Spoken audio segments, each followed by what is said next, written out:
Mike, I'll call it. Hey, Mike. I like how the topic leader talked about the page and in context of what it's talking about, and then pulled that statement as a universal maxim to use in other parts of my life rather than sex. I really like how she handled that, and that's the way I like to handle it too. When I think about motives, I think about the first thing that came to my mind is where it talks about in the 12 and 12, this idea of hiding a bad motive underneath a good one permeates human affairs from top to bottom. And when I think about that, it sort of gives me a little bit of comfort because it's not just us that deals with bad motives. It's all humans. But for us, for me, I have a special price that I pay when I continue to act out like that. The guilt bills, the hiding bills, the double life bills, and ultimately I got to get some relief, and in the past I would seek that relief through alcohol. So in essence, we have, I believe, we have a benefit over and above regular humans because we have these 12 steps to deal with our challenges. They don't. I took that tact a long time ago because I got weary of being in hundreds and hundreds of meetings where it seemed like the motif where we were these terrible downtrodden people and we were all broken. And the fact of the matter is I think we've got a unique opportunity over and above other people out there because they don't have steps to deal with their challenges of life. Now the question is, am I going to use that, what's been availed to me? And so far I've done, I won't say I've done a piss poor job, but I certainly haven't done a perfect job, but I've done enough to stay around here and not have a drink for a little while now. One thing that I've learned, and it's something my father told me, and that does prove that not everybody needs these steps. He said, son, what you need to learn is that your rights end where another person's begin.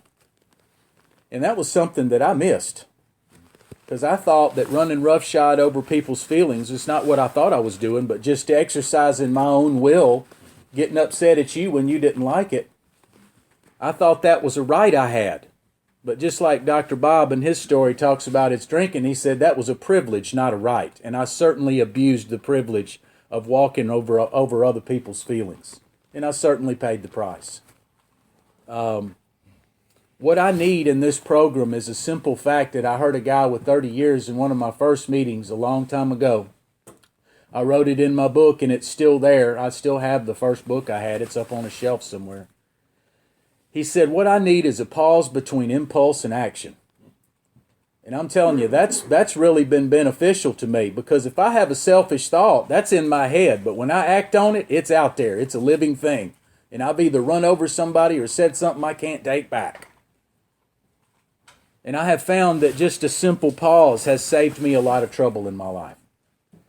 Not that there's not going to be ups and downs. Let's make clear. On 117 in the Wives, it talks about there'll be ups and downs. This is as it should be. It says you'll make mistakes, but if you're in earnest, you won't let them drag you down. A better way of life will emerge when they are overcome. And I have found that letting go of that pinnacle of perfection that I held myself to, and then when I would fail, I would say, see, you're a piece of shit. What's the use of trying? Giving myself an opportunity to make a mistake and trying to learn from it and not make the same mistake again is the absolute benchmark of becoming efficient. Our book talks about later on, in like it's on 86, we become more efficient, not burning energy foolishly. And what I have found is that I can't become efficient if I'm constantly on a daily basis cleaning up shit I did the day before.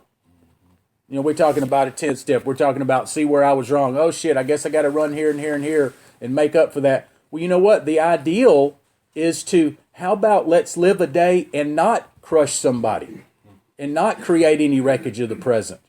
That's true efficiency because I can't move forward if I'm constantly playing catch up and fix up from the day before. What I have found is that it's really helped me to, with that pause between impulse and action, giving myself the right to make a mistake, but I have to learn from it and to move on and move forward and become more efficient. And I find that I go through days, sometimes a week, and I haven't done something to somebody that I owe an amends to. Or you may think I'm lying, but I'm not. It's possible to not create havoc in my life and be an asshole to everybody around me. You should try it. It really works. And the steps is the only way I've been able to do it. So anyway, the topic of motives is very good. I've had a spiritual awakening as the result of these steps, and I'll pass. Thank you.